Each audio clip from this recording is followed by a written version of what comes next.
নমস্কার বন্ধুরা, দ্বাদশ জ্যোতির্লিঙ্গের অষ্টম পর্বে আজ চলুন ঘুরে আসি মহারাষ্ট্রের ত্রম্বকেশ্বর মন্দির থেকে। ত্রিনয়নের মন্দির দেখেছেন কখনো, যেখানে শিব, বিষ্ণু আর ব্রহ্মা তিনজন একসাথে বিরাজ করছেন লিঙ্গরূপে? হ্যাঁ, এটাই ত্রম্বকেশ্বর জ্যোতির্লিঙ্গ। গোদাবরী নদীর তীরে অবস্থিত এই মন্দিরের বিশেষত্ব হলো এখানে শিবলিঙ্গ নয়, একত্রে ত্রিমূর্তির লিঙ্গ পূজা হয়। শিবের তিন চোখের প্রতীক ত্র মানে তিন আর অম্বক মানে চোখ। এই অম্বক নামক থেকে এসেছে ত্রম্বকেশ্বর। পুরাণ মতে এখানে ঋষিরা কঠোর তপস্যা করে শিবকে প্রসন্ন করে, আর এই মন্দিরে শিব নিজ হাতে গঙ্গাকে ধরায় আনে, যাকে পরে গোদাবরী বলা হয়।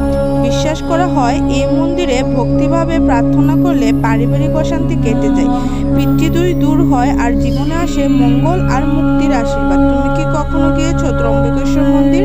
কমেন্টে জানাও। আর ভিডিওটি ভালো লাগলে লাইক, কমেন্ট ও শেয়ার করো।